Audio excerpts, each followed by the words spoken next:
Hey everyone, bloodmako here, and this is my Lufenia Plus video for the Yada's event. I managed to get Yada's LD weapon. Took a lot of tickets. I think it was like 300 plus 400 tickets. So I decided to showcase her. Actually, she's not really necessary for this Lufenia fight. She does help with the orb, yes, but she's not a must. There are many ways of dealing with it, because as long as they take brave damage from a debuff, which specifically is poison, obviously, the orb will just go up by 6, and it's capped at 15. So it will not be always at cap, but you'll be close to cap. And with her new LD, Yada is actually able to constantly get free turns. So as long as the enemies are at 0, sorry, not 0, but that is the Yada cheese with Sephiroth. But yeah, as long as the enemies are broken by Yada's HP plus, which you get from using the LD, then Yada gets 2 free turns. I'm not sure it's 2 or 1 free turn and immediately goes away. But the interesting thing is that what you can do is, because there's 3 enemies on the field, you can break one, hit the main boss, and then break the other ad, and then hit the main boss again. And you can keep cycling with Yada on with this ability if you're using Sephiroth's burst effect. The only issue is that, like I said, the orb might take down too many times, because you keep pushing them back and you're delaying the orb by 1. So that might be an issue, but yeah. Also, another thing that I'm not sure if it will work is that using oh my god, what is his name? I'm blanking on his name right now. XDev, yeah, XDev's burst effect, because the thing is that it is an effect and not a debuff. So but XDev unique debuff, it should be also able to increase the orb count. Yeah, that's what I was trying to say. In fact, I believe XDev works exactly the same as, or Yada works exactly the same as XDev, in the sense that the ads will take poison damage and HP poison damage as well. I think that was the new rework for Yada. And also her damage. Oh my god, her damage. You thought Tifa was good. Yada is like Tifa on steroids, right? So it's I'm not sure exactly how many dump is there. Let me just take a look. Let's see, 6-sided star. 3 hit group melee, delivered 6 times. So yeah, and you get 1 turn evasion up. 6 turns here with my partner, 1 turn evasion up. Yeah, so it's insane, man. You can also use it to dodge really powerful attacks, but so far, most people, I guess, will use her just for the damage. I mean, it is insane. It's like I said, it's like Tifa on steroids. Mine was just the base high armor, and that was about 800,000 damage on each enemy. So yeah, imagine if you have like blue armor on Yada, it's like you're probably hitting 1 million on each ad or each enemy, so it's like 3 million in total if there's 3.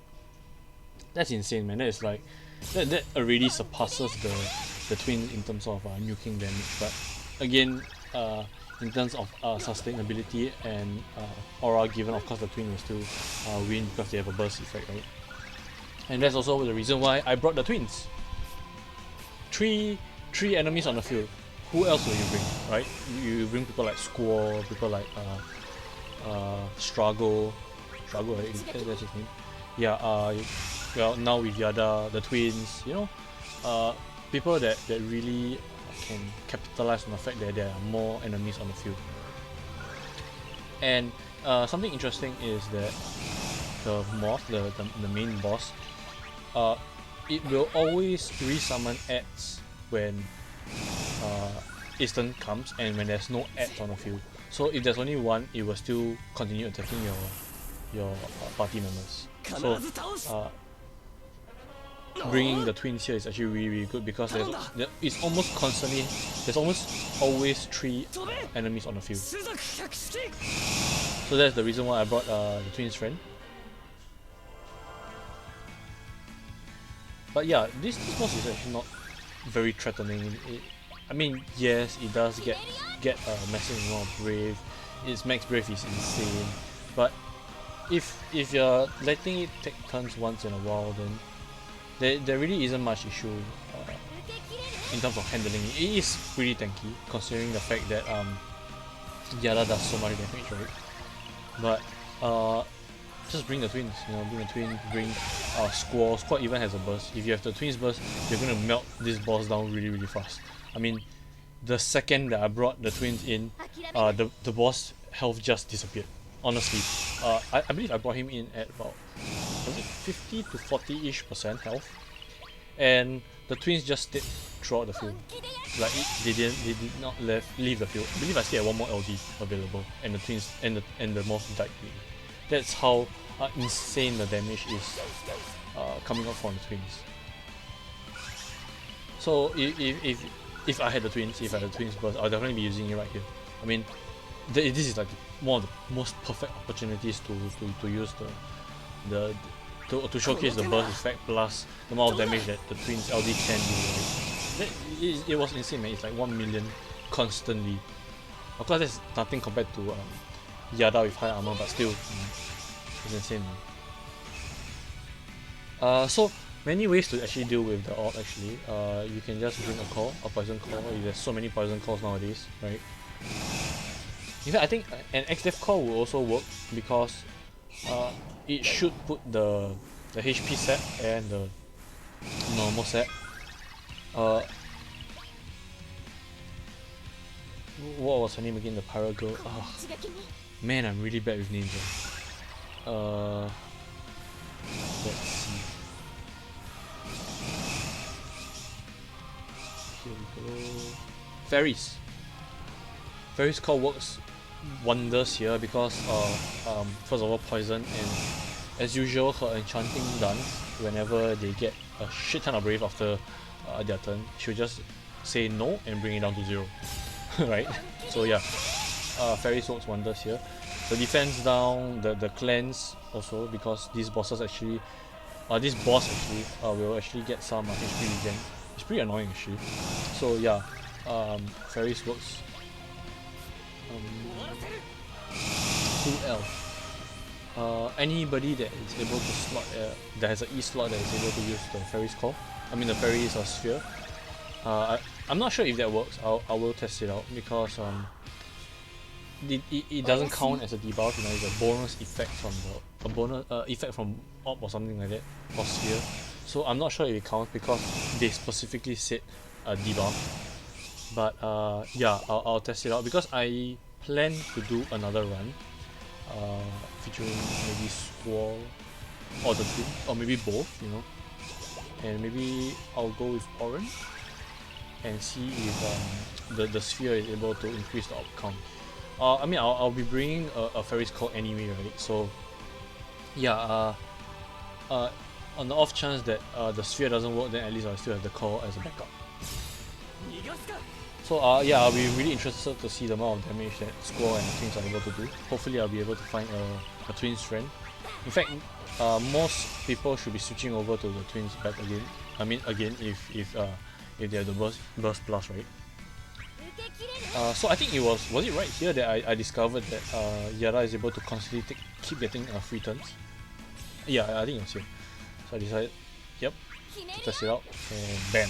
I was like, oh, this is broken, man. I can just keep spamming this, and then I realized, oh right, the number of skills that Yara has is not a lot. So yeah. So right here you see me really abusing it. I was like, yes, damage, free damage, why not, right? Yeah, look at it. But I don't care whether she has 6 skills left or 5 skills left. I'm just gonna spam the shit out of it, right? So yep, the ads are dead. Just nice. Right here I was actually cutting it really close because of the orb. If you notice, the orb is at 2. So I was kind of glad that Yara didn't take any more free turns, or Ace didn't bring his turn forward, you know, with his or his quick turn rate skills or high turn rate skills. Ace is also a really good option here because of his blunt start. He can actually put it on all 3 and then just let the AoE damage you know, do some tickle damage on the boss. It's not a lot, but when you add them all together, you know, it's quite significant.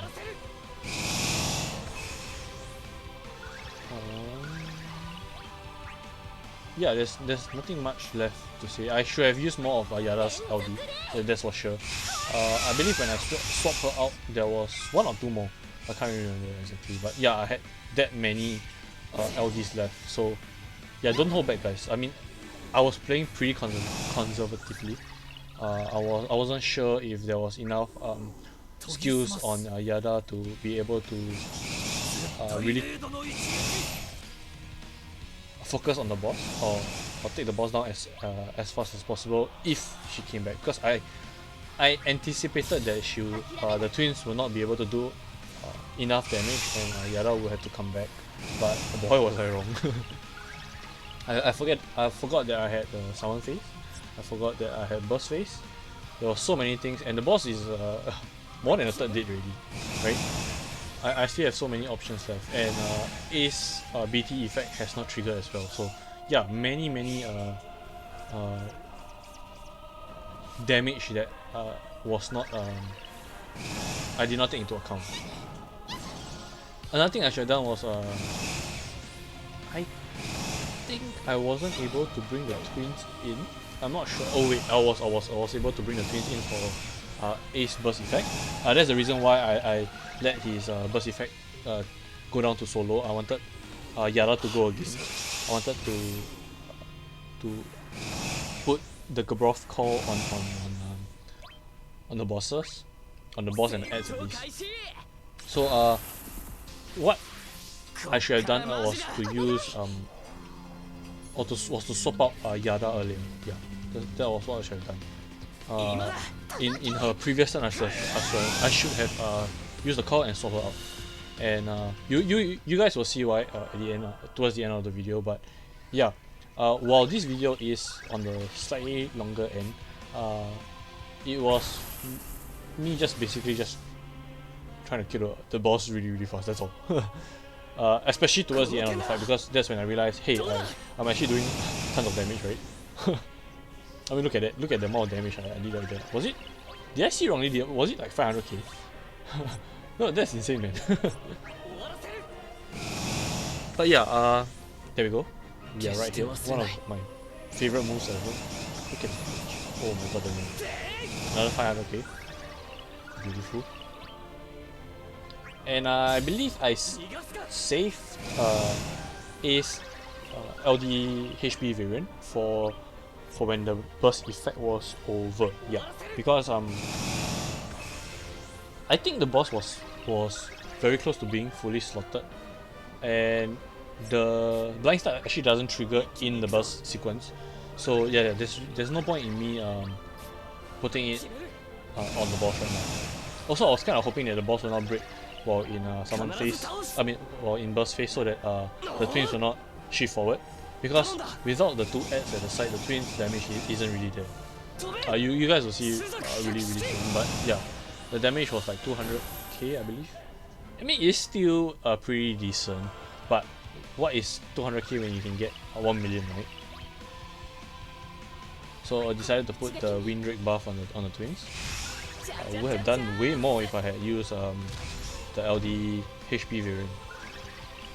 So you're right here. I mean, just for the damage, right? So yeah, there we go, 2.9. So yeah, nothing compared to 1 million, but yeah, it was also kind of a waste that the boss took 2 turns right here. But I mean, it didn't really matter, I guess. So yeah, blind start just triggering off. Ace is finally doing decent damage with blind start because of the twins being around. And something interesting about Lena is that she doesn't do any brave damage with LD or the LD variant of it, the HP variant of it. So yeah, just want to be slightly more careful because look at the amount of brave that the ads have. I believe they spawn in with like 50k every single time, and then you are supposed to whittle them down.